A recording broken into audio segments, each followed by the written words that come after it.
Okay, this video is in two parts, as you can see, and it is going to be the page 86 is what we're going to be reading.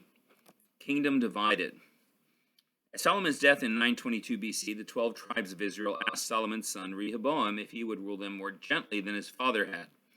He denied their request. Rehoboam said that he would rule them more severely. There you go, and that's what the word is, rule more severely.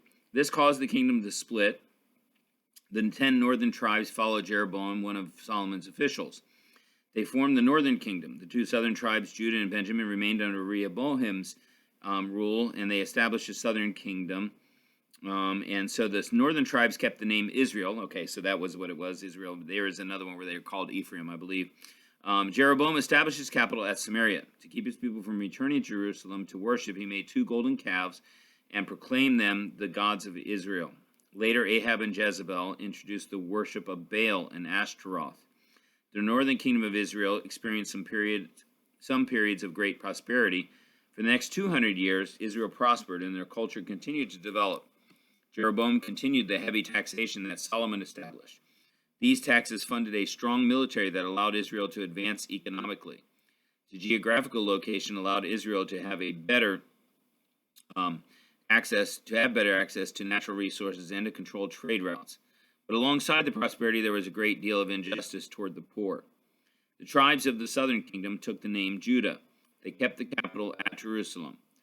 Judah's kings were all descendants of David.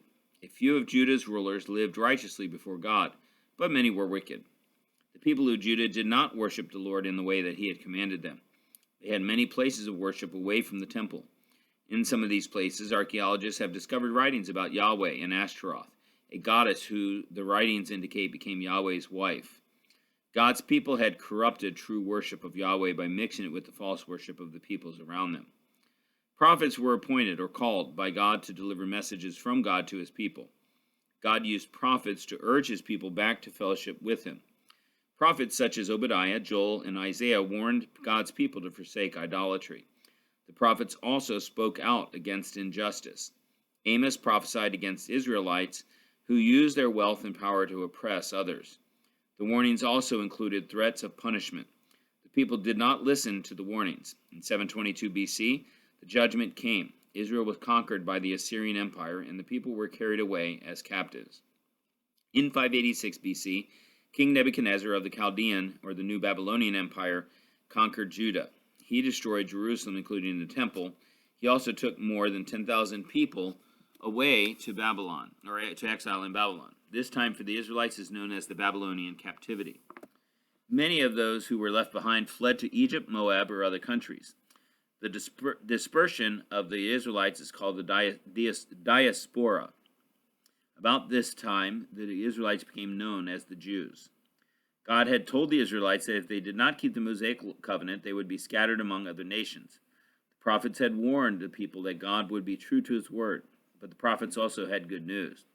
God would make a new covenant with his people.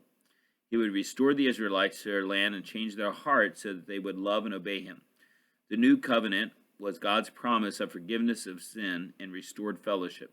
Christ's sacrificial death on the cross is the basis of the new covenant. God's people in exile.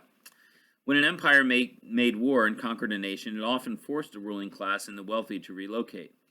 This relocation was a way of controlling the conquered people. Generally, the commoners left in the land would not rebel without their leaders. Both the Assyrians and the Chaldeans relocated captives. The Assyrians relocated the wealthy and important people from the northern tribes of Israel to the eastern part of Assyria. These Israelites were assimilated into the Assyrian culture. The Assyrians moved people from other conquered nations into the northern kingdom's region. Israelites who remained in the region eventually married these foreign people. Their descendants were called Samaritans, named after the former capital city of Samaria. King Nebuchadnezzar relocated the southern tribes to Judah. I've lost my place there. The other tribes of Judah to Babylon. The Jews were allowed to retain their religion and cultural traditions. Some of the most important Jewish men were trained to serve in the Chaldean government. In 539 BC, the Persian army, under the leadership of Cyrus the Great, conquered Babylon.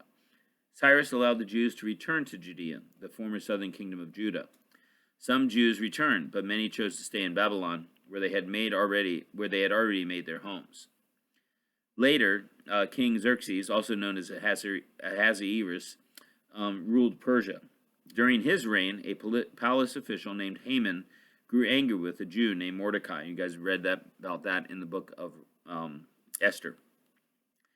And it says that Haman decided to take revenge on Mordecai by killing all the Jews in Babylon. Queen Esther, who also was a Jew, heard about Haman's plan. She risked her life and went to the king. Queen Esther pleaded with him to save her people from destruction.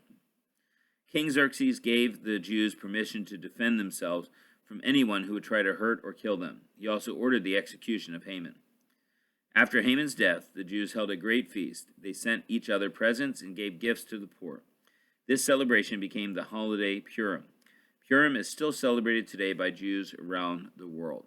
Now let's go back to the previous page, page 86, and look at that little top thing that says New Covenant. It says, God announced a coming new covenant in the book of Jeremiah. He promised to restore Israel and Judah from exile. He also promised Jews and Gentiles alike that those who are a part of this covenant will receive the Holy Spirit. God also promised that he would forgive his people of all their sins. Jesus enacted this covenant in his death and resurrection. Christians remember this covenant when they partake of the Lord's Supper.